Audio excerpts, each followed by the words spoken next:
Assalamualaikum warahmatullahi wabarakatuh. My name is Muhammad Akmal Daniel. I will presenting about the mpphm 2020 domestic about the general and specific requirement. In this presentation, I will explain about the general requirement under the procedure of 17 and the specific requirement under the procedure of 18 and the manual procedure Persejilan Halal Malaysia or mpphm domestic 2020. First, let us begin with the general requirement. First, we have a general requirement which is under the procedure of 17. These requirements are the basic requirement that are supporting the halal integrity through the operation. They are cover such an area as such of the raw material, processing, storage, equipment, workers and sanitation. This training also conduct with documentation and halal management. There is 17 main requirements are shown in my poster. First, we will start with the raw materials. First requirement is the raw material. Raw material must be halal, safe and free from the contamination and comply with the applicable of law and regulation. For animal derived material, the source and the halal status must be properly verified. For example, if a company uses gelatin in the halal marshmallow, the company need to verify its source of halal and supporting documentation. This is important because if the ingredient is not halal and the halal status is the final product, it can also be affected. Second, we go to the product menus and service. The second requirement concern a product menus and service, which is the product must comply with the hukum syara with applicable of legislation. The product name and the presentation must not be misleading or inappropriate or create a negative implication regarding to the halal certification. For example, the food product cannot simply use a name or shape that resemble into a prohibited animal if it create a negative implication. All relevant product and the menus should be properly declared in the halal application. The third one, we will start with the processing. The third requirement is the processing. The processing area must be clean, controlled and free from the non-halal doubtful materials. Processing should also comply with the appropriate hygiene and manufacturing practice such as the GHP or GMP depending on the type of the operation. For example, a halal food product, which is the halal food processing area, should be stimulously being used to manufacture the non-halal product without a proper halal control and segregation. The fourth is the requirement is storage. Halal raw material and product need to be properly stored and protected from the contamination. If the different of the category of the material such as the raw material, finished product, rejected material and the chemical should be properly identified and segregated and controlled. This is one example that I can show, which is if we have the halal chicken and the non-halal meat, they should not simply be stored together without a proper physical segregation. This is the purpose to maintain the halal integrity through the storage stage. Now we go through the fifth requirement is the equipment and the utensil. Equipment can be used for the halal production must be clean, suitable and properly maintained. It must be protected from the contamination, especially contamination involving with the najis or naj. For an example, a brush that made from the animal material should not be used unless it's the source of the halal status is properly known. If the equipment is contaminated with the naj of mukhalazah, such as naj from a pig, the appropriate sertu procedure must be performed. Now we go through the sixth requirement that cover for the packaging, labeling and advertising. Packaging must be safe and must not contaminate the product. The information on the packaging must also be accurate and consistent with the information declared in the halal application. I give you an example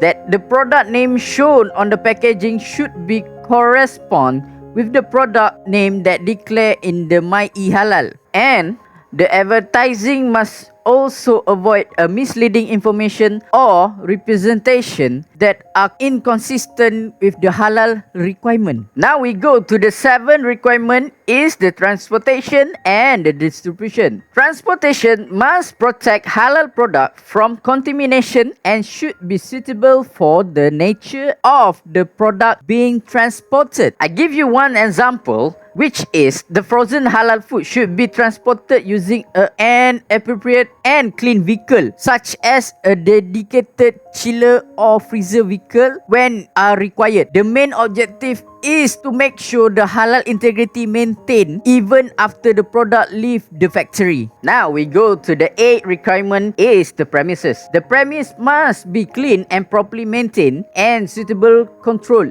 There should be an appropriate segregation, access control, and drainage and sanitation. For example, non-halal materials such as pork product or alcohol should not be stored or handled in the way that compromise the halal integrity of the certified operation. If the contamination involving the Naj Mughalazah occur, the appropriate SIR2 procedure must be carried out immediately. Now we go through to the 9 requirement that concern of the workers. Workers must be maintain good personal hygiene and follow the appropriate of work practice. They should wear a suitable protective clothes and must not perform activities that could contaminate the halal product. For example, workers should not bring food or drinks into the food processing area, and they should follow the company hygiene procedure. This is to avoid any outside food contaminate into the food processing area. Now, is the 10th requirement is a sanitation. The company must have a proper cleaning and sanitation program. There were 5 programs inside that include in the sanitation. First is the schedule of cleaning. Second is a pest control. Third is the hand washing facilities, and the fourth is the waste management, and the last one is the proper sanitation record. I can give you an example, which is the pest control must not only be carried out by the company, but the company also need to maintain the record shown that the pest control activity have been performed by the company itself. This is to ensure that they follow the procedure truly. Now we go to the 11th requirement, which concern employee facilities and welfare. A suitable facility should be provided for the workers, especially for the Muslim worker. This is include the appropriate of the facilities and reasonable of time for performing their prayers. Other facilities that may include in changing area, dining, or the rest area, also with the storage for the personal belonging of the workers. These requirements support the both of the employee and the welfare and a suitable working environment for all the workers in the company. Now we go through the 12th requirement in the general is the training. Employee need to be appropriate halal awareness training. They will need going to the halal awareness training before getting into work. New workers should receive a halal awareness training within the requirement of period, while the refresher training should be conducted according to the applicable requirement. The management members of the internal halal committee or the JKHD also require the halal competency training. That's why training is important, because halal assurance depends not only to the equipment or the document, but also the knowledge and action from the employee itself. Next, we go through the 13th requirement in the Malaysian Halal Management System or the MHMS 2020. In the poster, the highlight important the system from the large and the medium industry, which is the system is the HAS system, which it is a halal assurance system. As for the small and the micro industries, the system is selected to the IHCS, which is the internal halal control system. What is the system used for? This system are used to help the company establish a systematic internal control to maintain the halal integrity. As for example, a large company may have a halal executive and the internal halal committee, while a smaller company might implement the IHCS according to the applicable requirement. Now we go to the 14th requirement, which is the documentation and the record. A proper document and the record are essential during the halal audits. Example, the raw material record, halal certificate, training record, production record, pest control record, the halal management documented, and the other relevant of supporting documents. For example, I can give you a company that should be to show a halal certificate or the supporting document for the important raw material are during the audits. A good documentation allowed the auditor to verify that the halal control are actually being implemented in the production of the company. Now we go to the 15th requirement, which is concerned to the worship instrument and the elements. A worship instrument or a religious element that are not appropriate for the processing area should not be present there. Why? It is a purpose to maintaining the halal appropriate processing environment and avoid the element of negatively affect the certification requirement. Now we go to the 16th requirement is the legal and regulatory compliance. A company must comply with applicable of law, regulation, standard with the fatwa, the mpphm requirement and the other relevant requirement. As for example, food company must comply with the applicable of food legislation in additional to the halal certification requirement. Therefore, the halal certification does not replace with the other legal requirements. Lastly, the 17th and in the final of the general requirement is a contract manufacturing or OEM. A company which involved in OEM activity must fulfill the relevant halal certification requirement. As for example, an OEM manufacturer may have halal certification for its manufacturing activities to fulfill the relevant certification requirement according to its own scheme. Therefore, for the companies must clearly understand the difference between the manufacturer certification and the certification requirement applicable to the final product. Alright, now we move to the procedure of 18, which cover the specific requirement. Unlike the general requirement, specific requirement depends on the particular of halal certification schemes. Based on my poster, I have divided this into 3 major schemes. First one is the food and beverage. Second one is the pharmaceutical.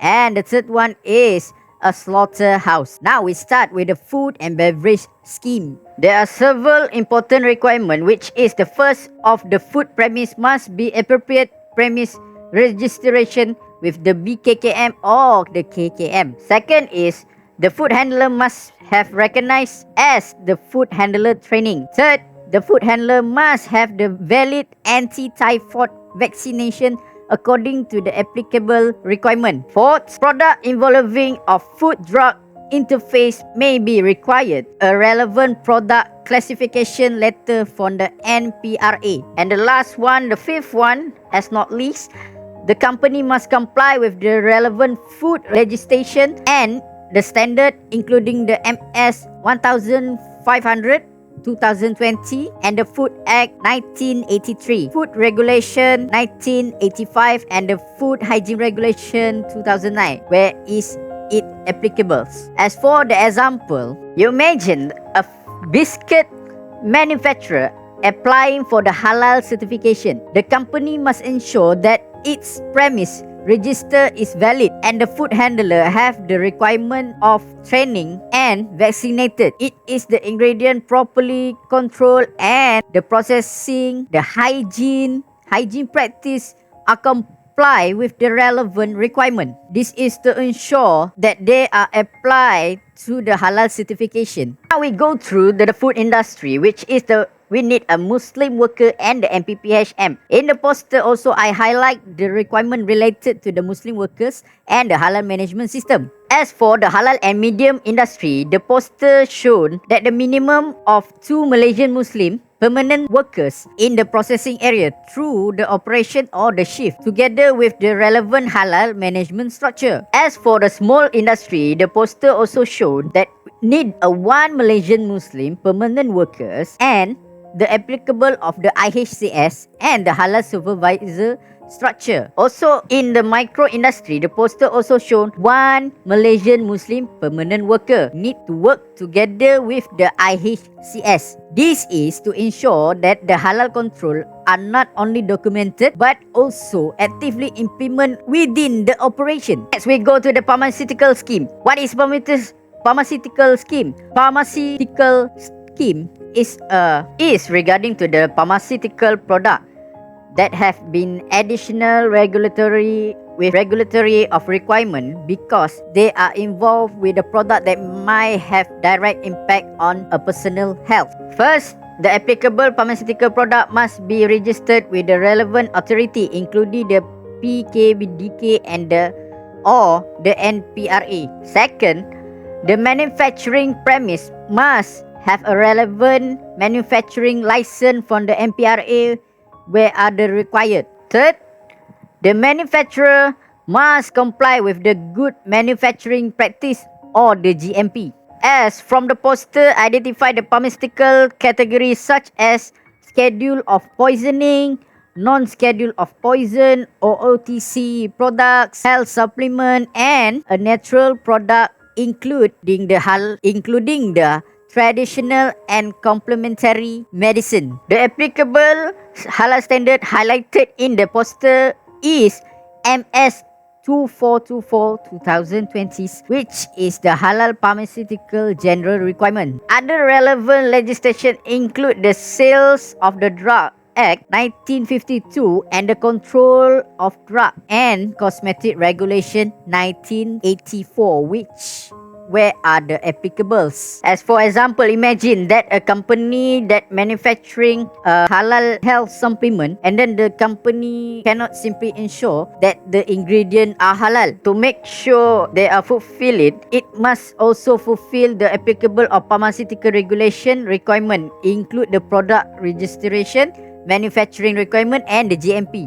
This shown that the halal certification work together with the regulatory and the quality requirement. Next, we go to the pharmaceutical Muslim workers and the MHMS. They are quite similar with the food industry, but pharmaceutical manufacturer must implement the relevant halal management requirement according to their industry size. As for the large and the medium industry, for the poster shown requirement of 2 Malaysian Muslim permanent workers in the processing area, together with the HAS structure and the relevant halal personnel. As for a small industry, in the poster also shown need 1 Malaysian Muslim permanent worker together with the IHCS, the applicable halal supervisor structure. As for the micro industry, the poster also showed 1 Malaysian Muslim permanent worker working together with the IHCS. The important point here is the halal management must integrate into the pharmaceutical manufacturing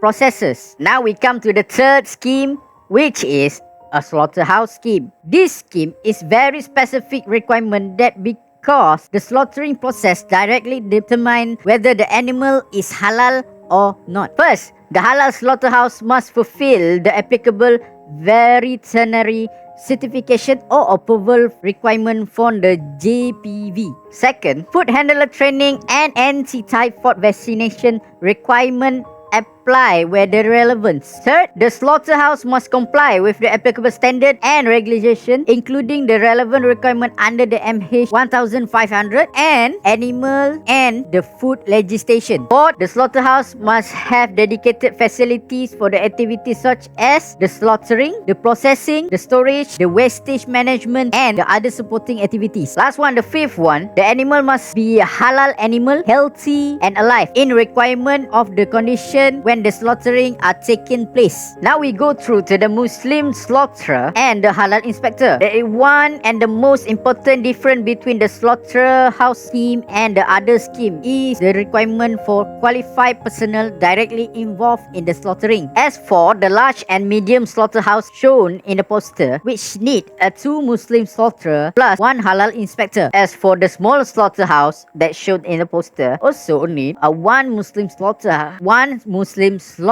plus 1 halal inspector. The slaughterer must fulfill the relevant Islamic and competency required during the requirement and have the appropriate of tauliah in penyembelihan, which is the slaughterer must have one certificate which said that he already take slaughtering courses. As for the halal inspector, he is responsible for monitoring and into the important aspect of the slaughtering process. There are also several important in the slaughtering requirement that I would like to highlight. First, the slaughterer must be Muslim, sane and baligh, and must also understand the requirement of the Islamic slaughter. Second, the animal must be alive before the slaughter. If the animal is dying or die before the slaughter, it's considered a corpse. Third is tasmiyah must be recite during the slaughter. Fourth, the requirement part of the animal neck must be properly served, include the halkum, merit and the boat of wajanin. The fifth, the slaughtering equipment must be suitable and sharp and not made from the prohibited materials such as a bone, claw, or a teeth. Next, we go to the method of the stunning. Another important issue in the halal slaughterhouse scheme is the stunning. In the poster, also state that the stunning is not encouraged, but where it is used is comply with the applicable of the requirement. The key principle is the animal must remain alive before the actual halal slaughter. The stunning process must also control and monitored and properly maintained. This is important because stunning is not cause the animal to die before the halal slaughter takes place. Next is